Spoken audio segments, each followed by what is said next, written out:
born into wealth but craved something more dangerous than money: attention. He didn't just want success, he wanted a kingdom. Gold, glass, casinos, scandals, lawsuits, debt, branding, politics. Donald Trump didn't build a fortune, he built a star. Born in Queens in 1946, Donald John Trump was raised in a world of concrete and discipline. His father, Fred Trump, was a stern and brilliant real estate developer. Fred built homes, Donald wanted to build empires. Even as a boy, Trump craved power. "I'd like to be the king of things," he once said. At 13, after repeated behavioral issues, his parents sent him to New York Military Academy. Trump later claimed he learned more there than at any Ivy League school. By the 1970s, he was working for his father, but he had his eyes on Manhattan, not the outer boroughs, not middle-income apartments. He wanted towers, hotels, headlines. In 1978, he bought the crumbling Commodore Hotel near Grand Central. No one thought he could pull it off. The deal was messy,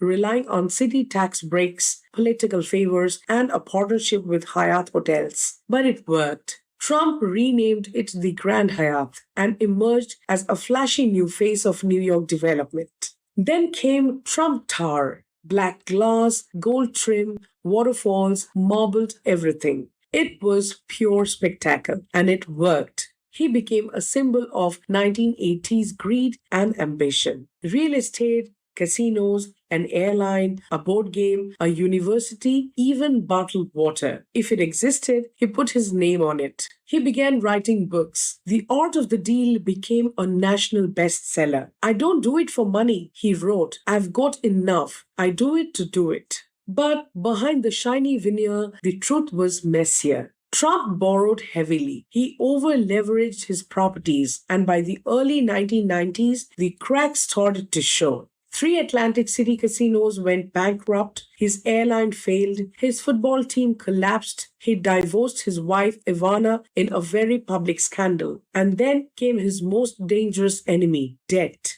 At one point, Trump owed over $900 million. A journalist asked him, "What's the difference between you and a homeless man on the street?" Trump answered, "The homeless man has less debt, but here's the twist. He didn't collapse. He survived. He convinced the banks it was better to keep him afloat than to let him fall." He sold off assets, renegotiated loans, and began rebuilding. Not just his balance sheets, but his image. In the 2000s, Trump re-emerged, not as a builder, but as a brand. He wasn't laying bricks, he was licensing his name. Trump Hotels, Trump Golf, Trump Steaks, Trump Vodka, Trump University. Some of these were lucrative, some became cautionary tales. Trump University was sued for fraud, accused of scamming students with false promises. In 2016, Trump paid a $25 million settlement without admitting wrongdoing. But the damage to his name? Minimal, because by then he had a bigger weapon: television. In 2004, The Apprentice launched. Trump wasn't just back, he was a primetime icon. "You're fired" became a national catchphrase. Behind the scenes, he earned $213 million from NBC over 14 seasons. The show rewrote his image, not as a failed businessman, but as a commanding tycoon. But TV fame came with scrutiny. Numerous women accused him of sexual misconduct, lawsuits followed, headlines exploded. He denied all allegations, calling them politically motivated. But the controversies kept piling. Then came 2016, a twist no one saw coming. He ran for president. Pundits laughed. Polls dismissed him, but Trump had something more potent than political experience: attention. He knew how to own a news cycle, how to spark outrage, how to weaponize controversy into loyalty. And it worked. He won as president. His businesses came under fire. Hotels booked by foreign diplomats. Golf resorts visited by federal officials. Critics cried conflict of interest. Supporters said he couldn't be bought. He refused to release his tax returns. But leaked IRS documents revealed he paid just $750 in federal income tax in 2016. The public was outraged. Trump shrugged. "That makes me smart." The investigations never stopped.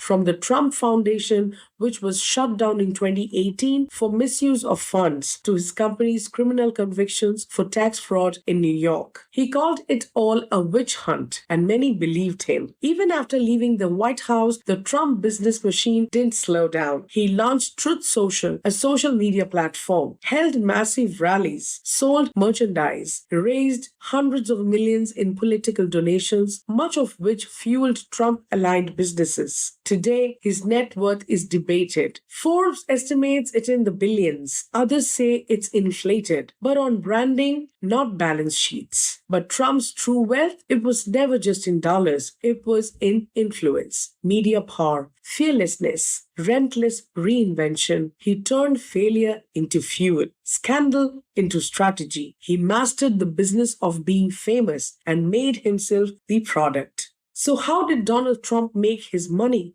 Through inheritance and instinct, through bold deals and brutal branding, through television and controversy, through loyalty and litigation. Trump's greatest investment was in himself, and whether you see him as a builder, a brawler, a businessman, or a brand, one thing is clear. Donald Trump didn't just make money, he turned his name into a market, and the world is still buying.